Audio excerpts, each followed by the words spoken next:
Once again welcome to once education online classes में आपका स्वागत है। उम्मीद है कि आप सब बेहतर होंगे, मस्त होंगे, स्वस्थ होंगे। इससे पिछली वाली क्लास में हम सब काइंड ऑफ सेल पढ़े हुए थे। एक तरफ आपने प्रोकैरियोटिक को पढ़ा है, दूसरी तरफ आपने पढ़ा है कि यूकैरियोटिक सेल। यूकैरियोटिक सेल में आपने प्लांट सेल को भी पढ़ा है और एनिमल सेल को भी पढ़ा है। अब हमको जानना है कि जब हम किसी प्लांट सेल को, किसी एनिमल सेल को जानेंगे तो उसमें बहुत सारे सेल ऑर्गेनल्स दिखेंगे, यानी कोशिकांग दिखेंगे। कोशिका के ही अंग होते हैं, उसे हम कोशिकांग बोलेंगे। और इधर क्लासिफिकेशन ऑफ सेल, तो हमको दोनों तरीके से पढ़ना है। तो पहले हम इसको जान लेते हैं, इससे हमको पता चल जाएगा कि कौन सा आपका सिंगल मेम्ब्रेनस होता है, कौन एकल कला होता है, कौन दोहरी कला में होता है। इस तरीके से हम पूरी कोशिका को सेपरेट कर पाएंगे। जैसे अगर स्टार्ट करते हैं कि अगर हमको क्लासिफिकेशन करना है तो क्लासिफिकेशन में आप ये जानते हैं दो चीज़ें मोस्ट होती हैं किसी सेल के पास। एक होता है उसका सेल वॉल और दूसरा होता है उसके पास, सेल वॉल के बाद उसके पास आता है प्रोटो।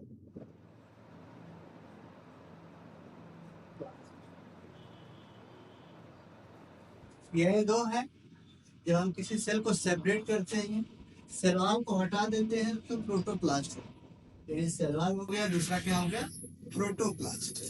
और प्रोटोप्लास्ट को हम जब सेपरेट करते हैं, इसको अलग करते हैं, ये क्या हो जाता है आपका, एक तरफ आपका हो जाता है सेल मेम्ब्रेन, ये आपका सेल मेम्ब्रेन हो। और दूसरा होता है आपका आपका साइटोप्लाज्म।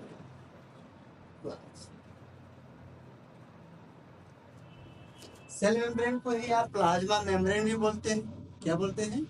प्लाज्मा मेम्ब्रेन बोलते हैं। और उधर क्या है आपका साइटोप्लाज्म। साइटोप्लाज्म को अगर हम देखें तो साइटोप्लाज्म आपका दो कंडीशन इसके पास होती है। एक तो इसके पास आपका साइटोप्लाज्म है, एक तो आपके इसके पास जो सेल ऑर्गेनल्स दिखेंगे वो कैसे होंगे, वो आपके एक होगा आपका साइटोप्लाज्म होगा, एक होगा आपका न्यूक्लियस, और ये सेपरेट होगा। और दूसरा होगा आपका साइटोसोल। साइटोसोल। अब इस साइटोसोल को अगर हम सेपरेट करें तो साइटोसोल किसमें सेपरेट होगा, साइटोसोल जिसमें सेपरेट होगा एक होगा आपका amembranous cell organelles, amembranous membranous cell organelles. दूसरी तरफ होंगे आपके पास मेम्ब्रेनस,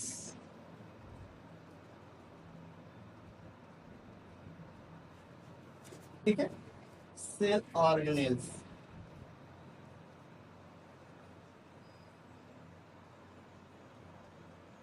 जानते क्या है, अभी आप और आगे भी है।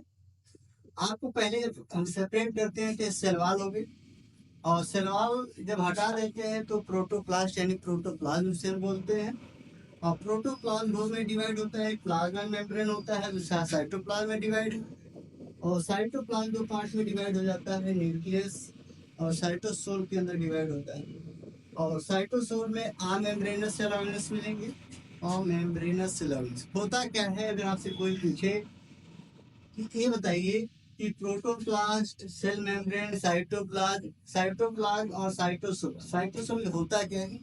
जब आप कोई सेल देखे होंगे, जैसे मान लीजिए आपकी प्लांट सेल है, आपने प्लांट सेल को देखा और ये सेल वॉल है उसकी, सबसे बाहर जो है उसके पास सेल वॉल, इस सेल वॉल को आपने हटा दिया तो आपका बचा क्या, प्रोटोप्लाज्म। क्या बच गया सब प्रोटोप्लाज्म।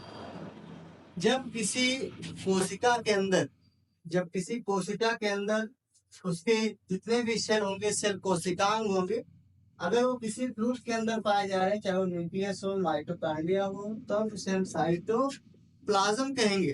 तब क्या कहेंगे? साइटोप्लाज्म कहेंगे। ये बहुत सारे बच्चे ये नहीं जानते हैं कि साइटोप्लाज्म और साइटोसोल होता क्या है। तो साइटोसोल कब कहा जाता है, साइटोप्लाज्म कब कहा जाता है? जब सेल के पास इसके न्यूक्लियस यानी केंद्रक होंगे, इसके पास माइटोकॉन्ड्रिया होगा, और इसके अंदर जो बहुत सारे फ्लूइड्स आपको दिखाई देंगे, ये सब पाए जाएंगे, तब हम उसे साइटोप्लाज्म कहेंगे। लेकिन जैसे ही हम इन सभी कोशिकांगों को हटा देते हैं, गायब कर देते हैं, तब उसे हम क्या बोलेंगे? साइटोसोल बोलते हैं। तब हम उसे क्या बोलते हैं? साइटोसोल बोलते हैं। और यही साइटोसोल आगे सेपरेट करता है, और ऐसे कोशिकाओं को सेपरेट करता है जो अमेम्ब्रेनस होते हैं। क्या होते हैं? अमेम्ब्रेनस। अमेम्ब्रेनस बोले तो हम आगे इसको हम क्लासिफाई करते हैं साइटोसोल। ये आपका क्या है? तो कैटेगरी में डिवाइड हुई है। एक तो आपका क्या है? अमेम्ब्रेनस सेल ऑर्गेनेल्स, और दूसरा क्या है आपका? Membranes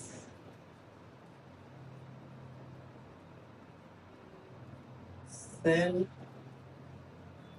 organelles. एक आपका आर मेम्ब्रेनस सेल ऑर्गेनेल्स है, और दूसरा क्या है आपका? Membranous. Are membranous cell organelles की अगर हम बात करें तो कौन से सेल मेम्ब्रेन जो सेल ऑर्गेनेल्स हैं जो आर मेम्ब्रेनस हो, और आर मेम्ब्रेनस जो सेल ऑर्गेनेल्स मिलेंगे आपको, एक तो आपका जो सबसे कॉमन होता है राइबोसोम। राइबोसोम क्या होता है आपका?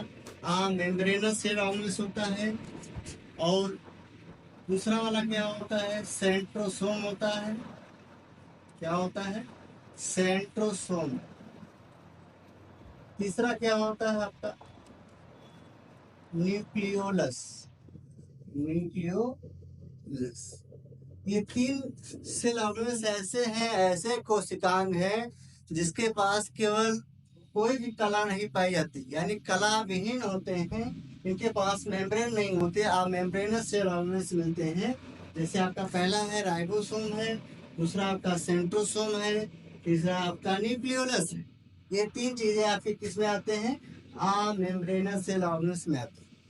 अगर हम बात करें मेम्ब्रेनस सेल ऑर्गेनेल्स की, तो मेम्ब्रेनस सेल ऑर्गेनेल्स में कौन कौन आता है, इसको थोड़ा सा हम बढ़ा देते हैं। मेम्ब्रेनस सेल ऑर्गेनेल्स में आपके पास दो तरीके के आते हैं। एक तो आता है आपका double double membranous cell organelles मिलेंगे, सेल ऑर्गेनेल्स। ओके। दूसरा आपका मिलेगा single membranous cell organelles. Cell organelles यानी एक तरफ आप देख रहे हैं कि आपके डबल मेम्ब्रेनस दिखेंगे, और दूसरी तरफ क्या मिलेंगे? आपके single membranous cell organelles. Double membranous cell organelles में दिखता क्या क्या है? अगर हम बात करें तो आपका पहला आता है माइटोकॉन्ड्रिया। क्या आता है? माइटोकॉन्ड्रिया। माइटोकॉन्ड्रिया के बाद क्या आता है आपका? प्लास्टिड आता है। ठीक है। न्यूक्लियस भी है, न्यूक्लियस भी आपका दिखेगा कि आपको भी डबल मेम्ब्रेनस सेल ऑर्गेनेल्स है, जो पीछे भी आप देखे हैं इधर इस सेल के अंदर आप देखेंगे यहाँ पर। तो न्यूक्लियस भी आपका क्या होता है कि आपका डबल मेम्ब्रेनस होगा। और हम जब यहाँ पे हम बात करते हैं इसकी, यहाँ पर आप देखेंगे प्लास्टिड। तो प्लास्टिड भी क्या होता है आपका? डबल मेम्ब्रेनस ये भी होता है। तो प्लास्टिक में आपको यहाँ पर 3 टाइप के प्लास्टिक को पढ़ना होगा। एक तो आपको पढ़ना है क्लोरोप्लास्ट, दूसरा पढ़ना है आपको क्रोमोप्लास्ट, तीसरा आपको पढ़ना है ल्यूकोप्लास्ट, तीसरा आपको पढ़ना है ल्यूकोप्लास्ट।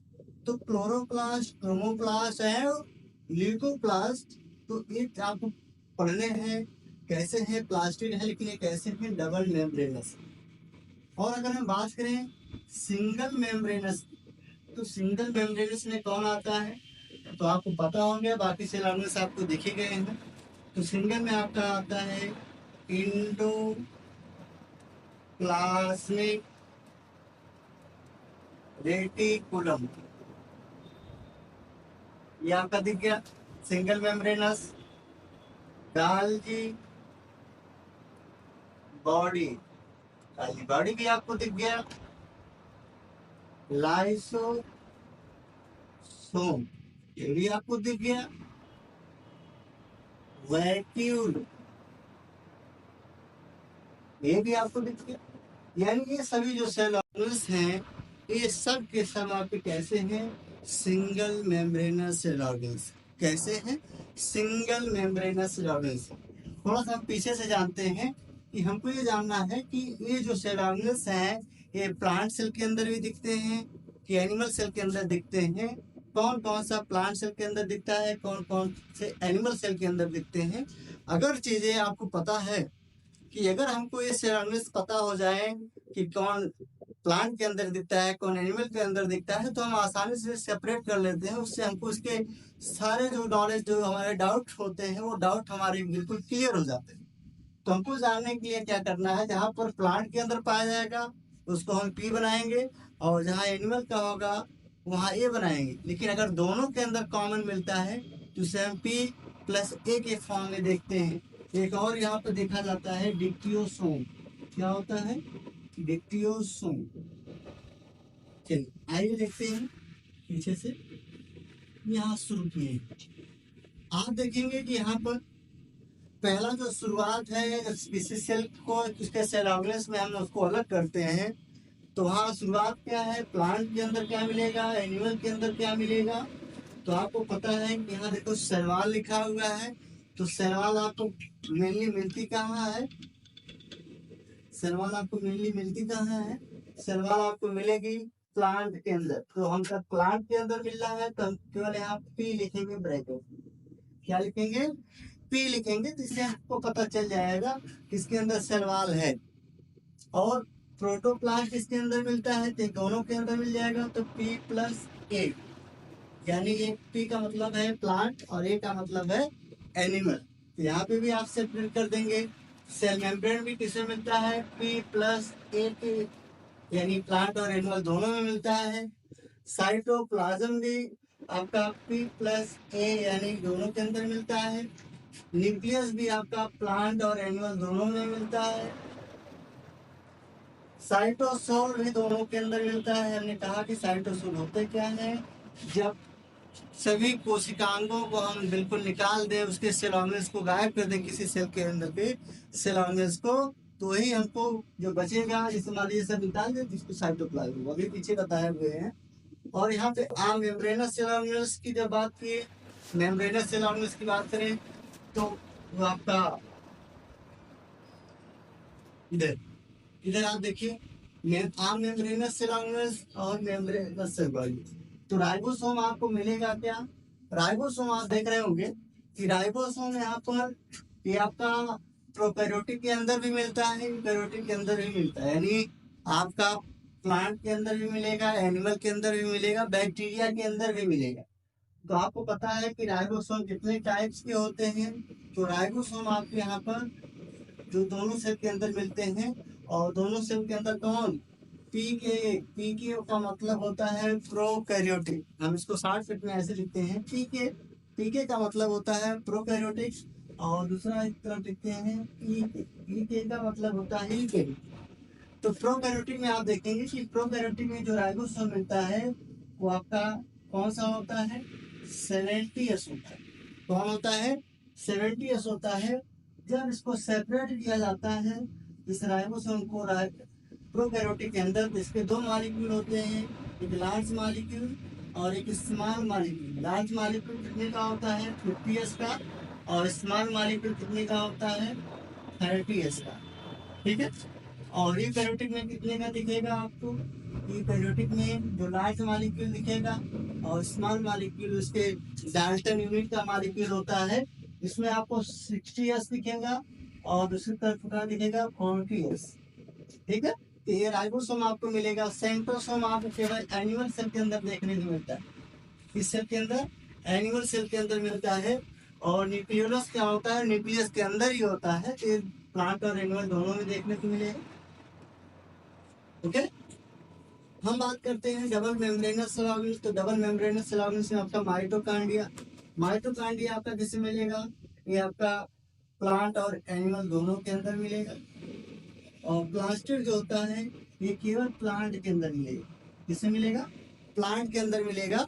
यानी एक तरीके से माइटोकांड्रिया और प्लास्टिड को हमें बोलते हैं सेमी ऑटोनॉमस। क्या बोला जाता है, सेमी ऑटोनॉमस सेल ऑर्गेनेल्स। आपसे एक सवाल पूछा जाए कि कौन से वो सेल ऑर्गेनेल्स हैं जो सेमी ऑटोनॉमस है। सेमी का मतलब होता है हाँ, ऑटोनॉमस का मतलब खुद से अपने फंक्शंस करते हैं। और एक खुद से क्यों करते हैं, आपको पता है कि प्रोकैरियोटिक से यूकैरियोटिक बना है। तो प्रोकैरियोटिक में जो पहले आपको देखे होंगे इसका फीचर, उसके बाद अगर यूकैरियोटिक का कोई सेल ऑर्गेनेल्स बना है, माइटोकॉन्ड्रिया प्लास्टिड बने हुए। तो माइटोकॉन्ड्रिया प्लास्टिड खुद से अपना, इनके पास नेकेड डीएनए होता है। नेकेड का डीएनए का मतलब इसके पास कोई भी कला, केंद्रक कला, न्यूक्लियर मेम्ब्रेन नहीं दिखाई देती। जब न्यूक्लियर मेम्ब्रेन दिखाई नहीं देती तो उसको हम एक खुद से अपने फंक्शन करते हैं, जो सेमी ऑटोनॉमस होते हैं। कि आपका माइटोकॉन्ड्रिया प्लास्टिड को आप सेमी ऑटोनॉमस भी बोलते हैं। क्या बोलते हैं, सेमी ऑटोनॉमस। प्लास्टिड में आप देखेंगे 3 टाइप के प्लास्टिड आपको पढ़ना है। एक को पढ़ना है क्लोरोप्लास्ट, दूसरे को पढ़ना है क्रोमोप्लास्ट, तीसरे को आप पढ़ना है ल्यूकोप्लास्ट। तो ल्यूकोप्लास्ट में भी आप 3 टाइप्स इसके कैटेगरीज को अभी आगे हम बता रहे हैं आपको।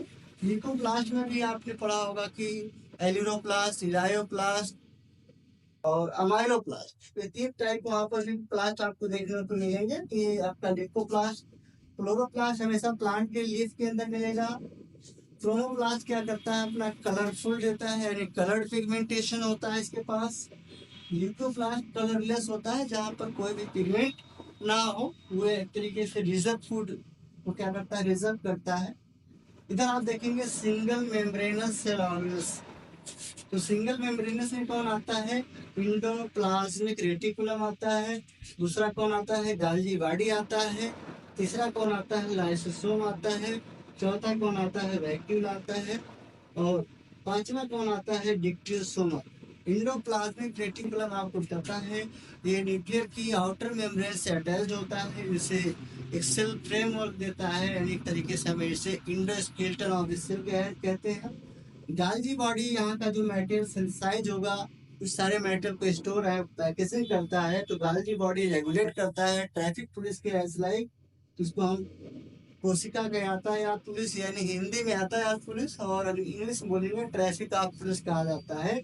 अब यहाँ का जो मेटेरियल होगा वो सिंथेसाइज होगा, लाइसोसोम के अंदर जाएगा। तो लाइसोसोम में भी आप क्या पढ़ेंगे, प्राइमरी लाइसोसोम। इसमें भी आपको पढ़ना है प्राइमरी, सेकेंडरी और टर्शियरी। फिर टाइप इसमें भी लाइसोसोम की कैटेगरीज को आपको पढ़ना है। यहाँ जितनी भी एंजाइमें आती हैं वो जल के जैसी होती है। इसे पसीना निकल रहा है तो ये वाटर के जैसी है। बैक्टीरिया को क्या करती है, डाइजेस्ट करती। बैक्टीरिया ही नहीं, किसी भी ऑर्गेनिज्म, किसी भी सेल को ये डाइजेस्ट कर सकती है। ठीक है, ये डाइजेस्ट कर सकती है। क्यों, क्योंकि इसके पास जल के जैसी, वाटर के जैसी एंजाइमें होती हैं। तो उसको हम हाइड्रोलिटिक एंजाइम कहते हैं, या इसी को हम बोलेंगे हिंदी में जल अपघटनी एंजाइम कहा जाता है। और वैक्यूल जो होता है प्लांट के पास मिलता है। हाँ, इंडोप्लाटिकुलम आपका प्लांट और एनिमल दोनों के अंदर मिलता है।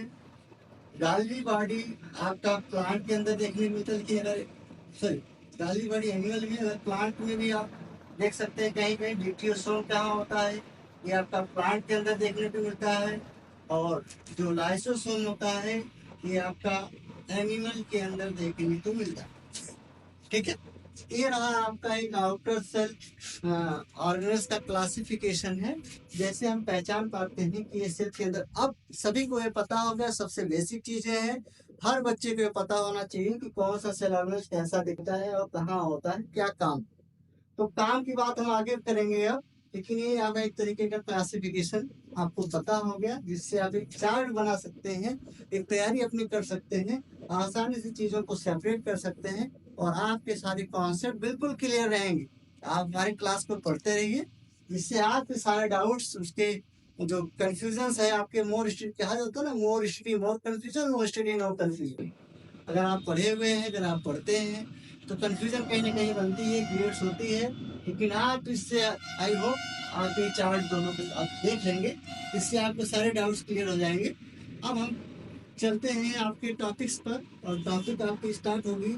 सभी एक एक करके सेल ऑर्गेन्स पढ़िए। तो हमको पहले पढ़ना है सेल वॉल। क्या पढ़ना है? सेल वॉल पढ़ना है। सेल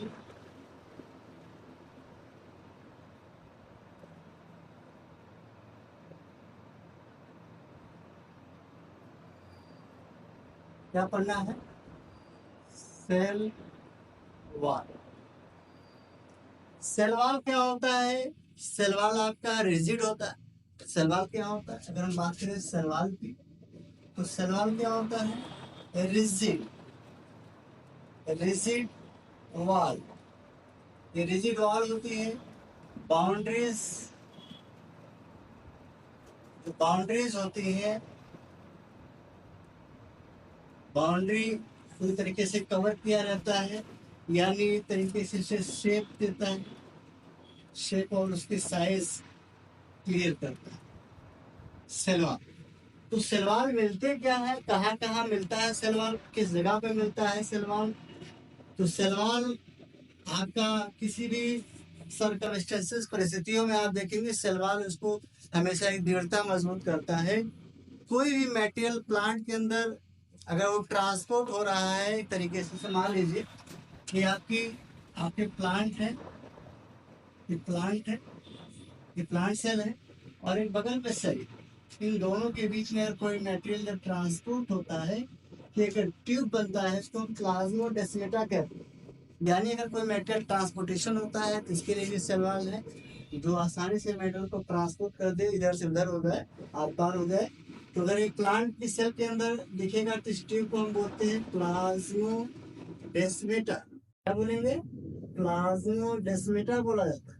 लेकिन ध्यान रहे, अगर यही चीज एनिमल के अंदर होता, तो प्लांट के अंदर देखें, अगर कोई एनिमल सेल होती है, तो उसको हम डेस्मोटेब्यूल्स कहते हैं।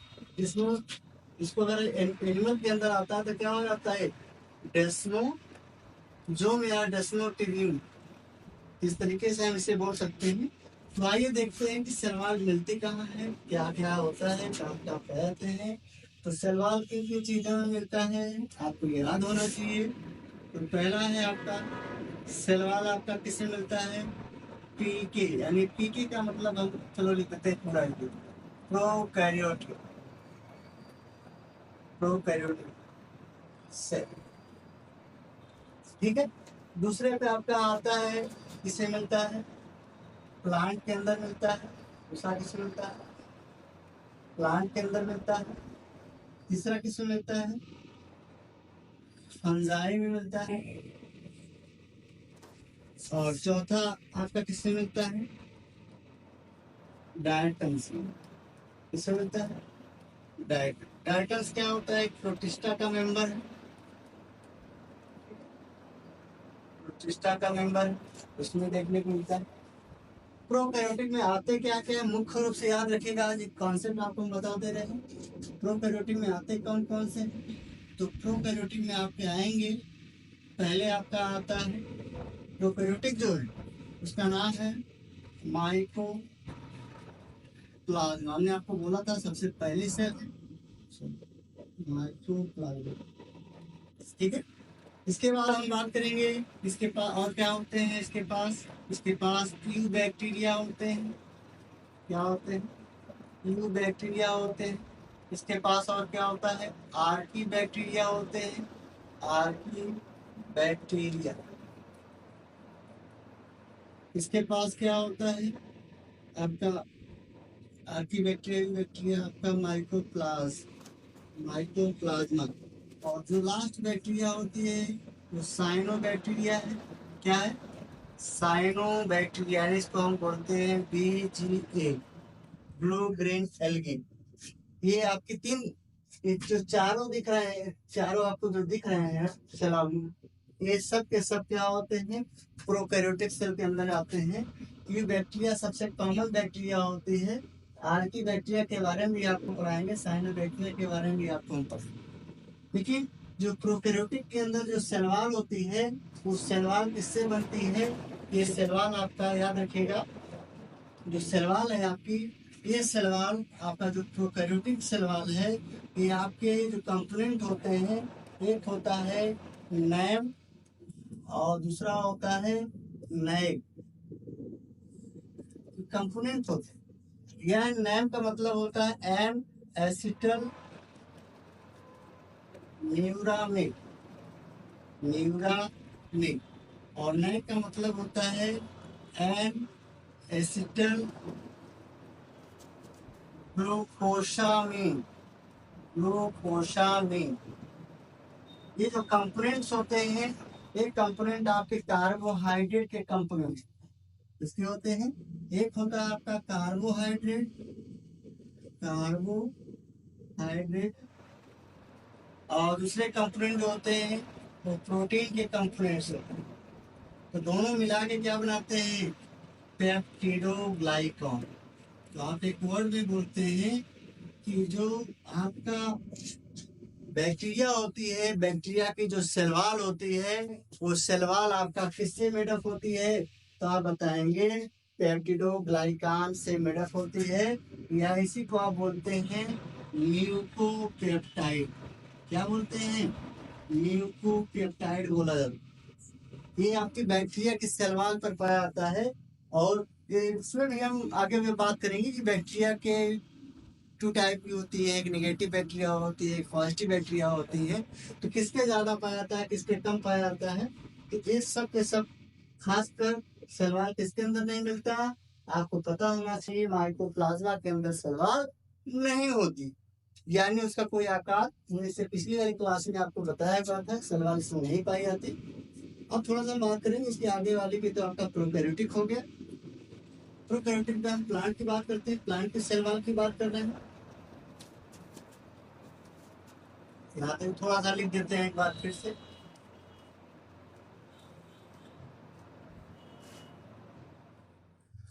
प्लांट,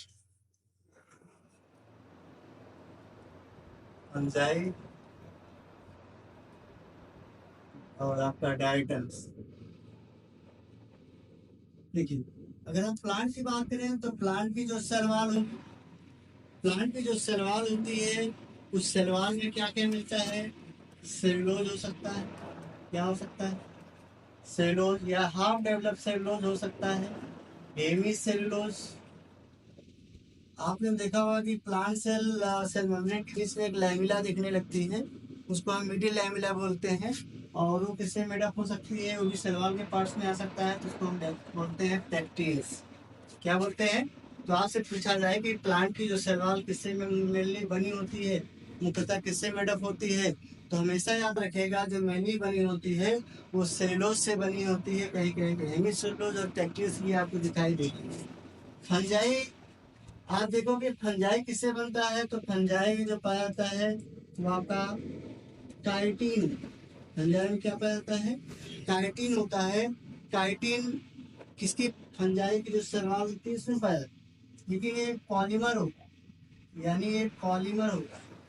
पूछा जाता है किसका पॉलीमर होता है, तो आप बताएंगे ये पॉलीमर ऑफ नैग होता है, यानी एक ये भी कार्बोहाइड्रेट का पॉलीमर है। किसका है, कार्बोहाइड्रेट का ही पॉलीमर होता है, जिसको हम काइटिन बोलते हैं। और इस काइटिन का काइटिन क्या करती है, फंजाई का जो शैवाल होती है उसका फॉर्मेशन करे, उसके निर्माण में, उसके बनावट बनाने में उसकी मदद ज्यादा होती है। इसके बाद आता है कि डायटम्स हैं, और डायटम्स क्या होते हैं, यूकैरियोट्स होते हैं। यूकैरियोट्स में आपको एक तरीके के आप प्रोटिस्टा में इसको रखते हैं, किसमें रखते हैं, प्रोटिस्टा के अंदर रखते हैं। तो डायटम जो होता है ये वाटर के अंदर होता है एक तरीके से, आप इसको हम प्लांट एक तरीके के, जैसे अभी आप एक इकोसिस्टम पढ़ते हैं, एक अर्थ का इकोसिस्टम होता है, एक वाटर का इकोसिस्टम होता है, ठीक है। जो आपका वाटर का इकोसिस्टम होता है, सी वाटर का, वो स्टेबल होता है। जो आपके अर्थ का यहाँ का पॉन्ड का होता है वो अनस्टेबल होता है, क्योंकि इसमें बदलाव होते रहते हैं, चेंजेस होते रहते हैं, लेकिन सी वाटर में आप कुछ परिवर्तन नहीं कर पाते। ये डाइटन्स क्या करता है, वहाँ पर प्राथमिक तौर पर जो सन की एनर्जी को यूज करता है, इसके अंदर एनर्जी यूज होगी, स्टोर होगी। इसको जो माय इसको कोई फिश खाए तो इसकी बॉडी के अंदर एनर्जी ट्रांसफर हुई। लेकिन इसके पास भी वाल पाई जाती है, और इस वाल की वाल किससे मेडअप होती है, इसकी वाल सिलिका से मेडअप, किससे मेडअप होती है, सिलिका से मेडअप। किससे याद मेडअप होती है, इतना याद रखिएगा, सिलिका से मेडअप होती है। ये सिलिका से मेडअप तो होगी, लेकिन आप देखोगे इसका जो शेप होता है वो सोप के जैसा हो। किसके जैसा होता है, सोप के जैसा। सोप मतलब साबुन के, साबुनदानी का नाम सुने होंगे आप, तो साबुनदानी के जैसा दिखता है, साबुनदानी की जैसा दिखता है, तो इसको हम बोलते हैं डायटम। इसकी जो ऊपर की वाल होती है उसको हम बोलते हैं ईपीथीका। क्या बोलते हैं, ईपीथीका। और नीचे वाले की वाल को बोलते हैं हाइपोथीका। क्या बोलेंगे, हाइपोथीका। ओके। तो ये आपका डायटम्स की सेल वॉल होती है, फंजाई की सेल वॉल होती है, और ये प्लांट की सेल वॉल होती है। इन सभी चीजों पर ये सारे पाए जाते हैं, जिन तरीके से सेलवाल का क्या करते हैं, निर्माण करते हैं। क्या करते हैं, सेलवाल का निर्माण करते हैं, ठीक है। अब हम आगे जो टॉपिक्स आपको पढ़ाएंगे, आपको पहले से ही क्लासिफाई हो चुका है कि क्या क्या आपको पढ़ना है। तो आपका सेलवाल के बाद आप देखे होंगे यहाँ, यहाँ सेलवाल के बाद आप देखेंगे कि ये आपका प्रोटोप्लास्ट है। तो आपको अगली वीडियो में हम यहाँ पे आएंगे, प्रोटोप्लास्ट से लेकर आएंगे। ओके, तब तक के लिए धन्यवाद। आप सभी लोग इसको आप बना लेंगे, अच्छे से चार्ट बना लेंगे, अपना तैयारी करते रहेंगे। Thank you.